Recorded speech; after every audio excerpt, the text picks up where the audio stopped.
Okay, gang, thank you so much. And I've noticed a lot of you have stuck through all the sessions throughout the day. So thank you for participating in the panels in the events. I just wanted to open the floor up.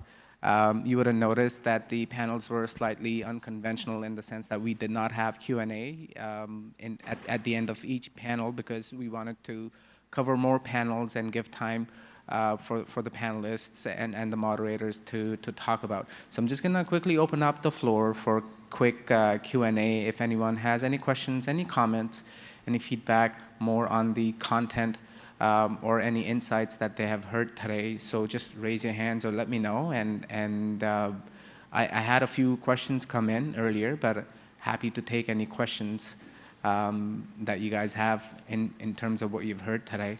So don't be shy. Okay, can we give him a mic, please? That was a lot of wonderful discussion that we had here.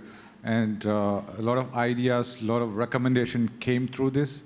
So how are you guys going to follow up on these ideas? Are you taking a note and, Perfect. So that's why, exactly. So that's why we have launched DISC today, Dedicated Impact and Sustainability Corridor. And essentially, the function of DISC is to work with innovators, to work with investors, to work with policy makers, and to work with business leaders to support innovators who'd like to launch their businesses, existing companies who'd like to take their businesses globally, or to engage policymakers to make them aware of the benefits of sustainability and not just talking from an environment point of view, but also from a business case point of view. Additionally, on citycorridors.com, moving forward, we will also be publishing essays and research papers supporting and policy op-eds supporting all the topics that have been covered today. So just watch out for that space. Yeah. Thanks. That's a very, very good question. Thank you. Okay. Okay, we got a question there. I have a question around if I'm as a customer or a business trying to do business, is there a centralized location where I can go check, for example, a rating of a company from sustainability perspective?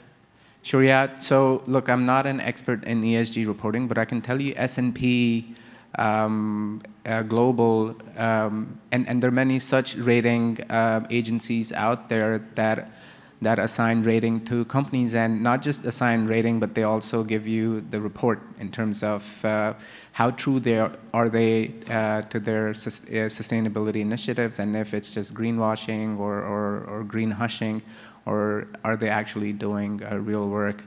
And a lot of publicly traded companies are required to declare their Scope 1 and Scope 2 emissions. So the report also speaks towards that, not just what they're doing currently, but what is their future plan in terms of addressing the risk associated with climate and how resilient they are. Because without a resiliency plan in place, you cannot be sure if they're going to be around for in 10 years' time, or if they are around, how severely their bottom line will be impacted. So it's very, again, a very good question. And if you were to go to S&P, that's the one that I use. You'd be able to see what their climate action plan looks like, and they assign a score next to the climate readiness of the companies. Okay. Thank you. All right. Okay. All right. Bhushan's got a question.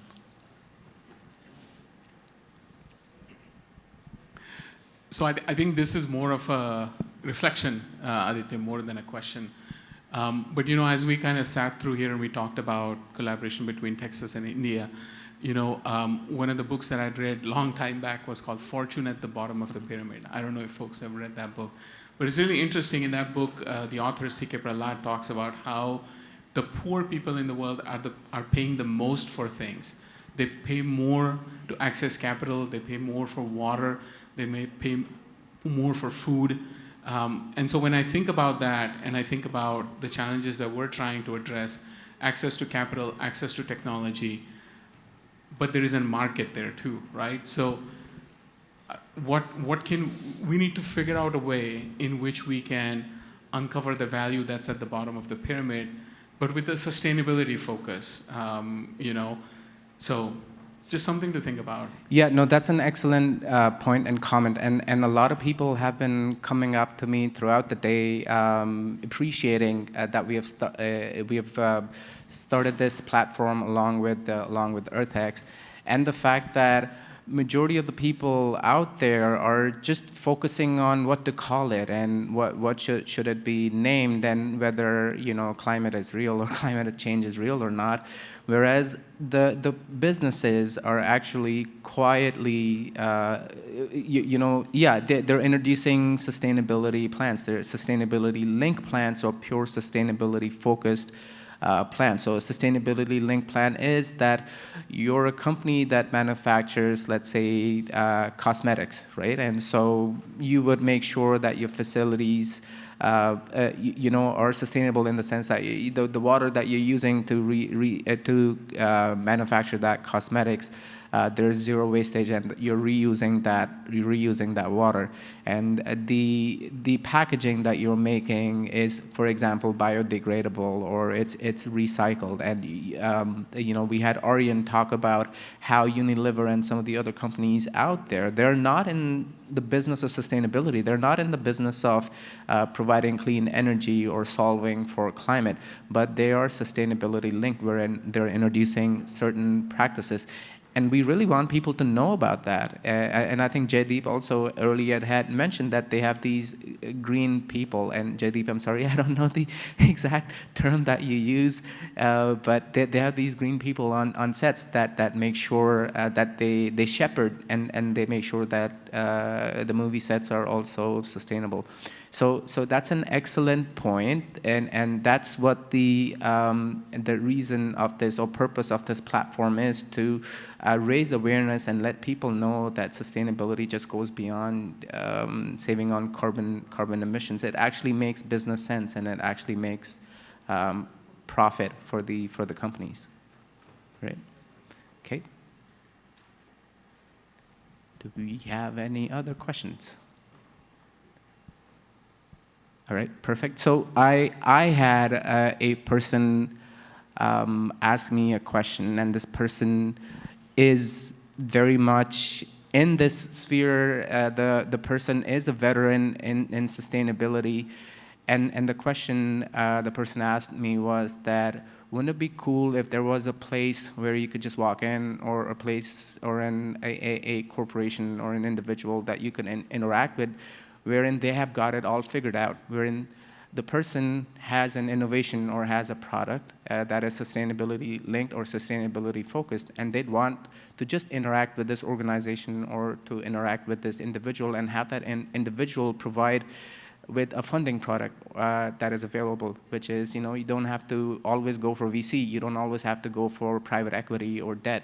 Sometimes you can use tax incentives that are out there. And then also, how do you do the pricing, business pricing around some of the technology or some of the products that you are working on, or that you may have some research? How do you monetize this research?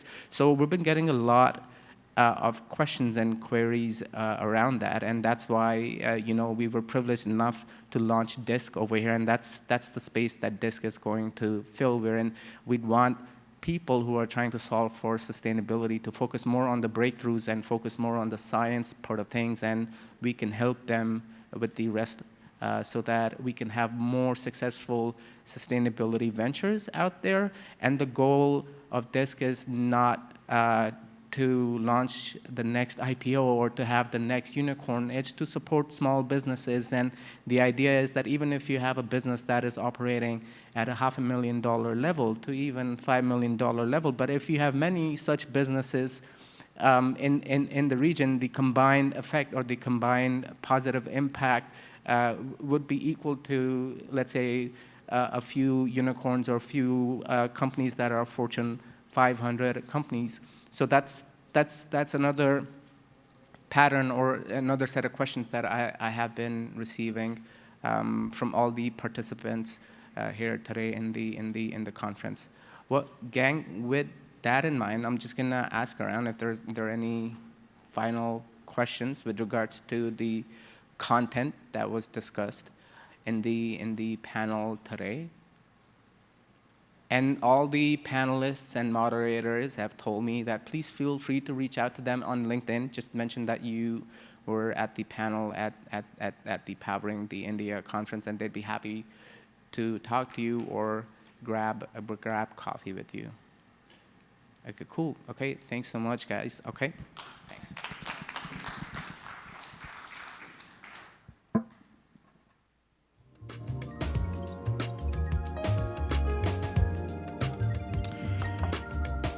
Thanks, Adi. Appreciate it. And, shout out to you and Rajan for this vision. What a beautiful conference. And thank you so much. And, as they say, for a lot of people, your career is what you paid for, but your purpose in life is what you're made for. I absolutely see that in Rajan and in Adi and the people in the room.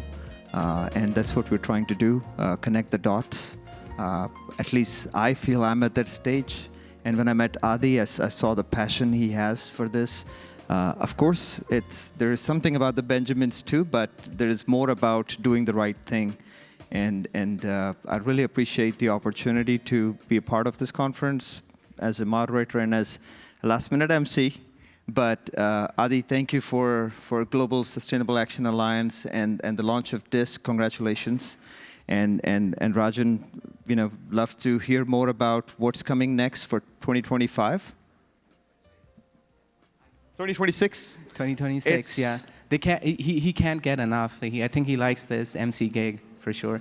No, it's excellent. So thanks first and foremost to EarthX, Rajan, Trammell, and the entire team.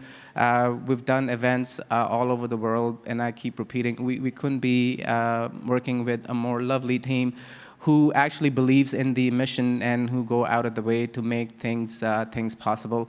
I also wanted to thank all the moderators out there. I know that you guys did phenomenal job. I'm not gonna point each and every one of you out there. And also a big thank you to all the speakers for joining us and taking time out and sharing their insights and really believing in the purpose of what EarthX and Global Sustainable Action Alliance stands for. And also I wanted to say a special thank you to Mohammed, Denise, as well as Sonia for helping us out to make sure that the event was carried out smoothly. So we're definitely going to be back next year, bigger and better. And if you enjoyed the quality and the depth of the panels and the variety of panels, we're only getting started right now.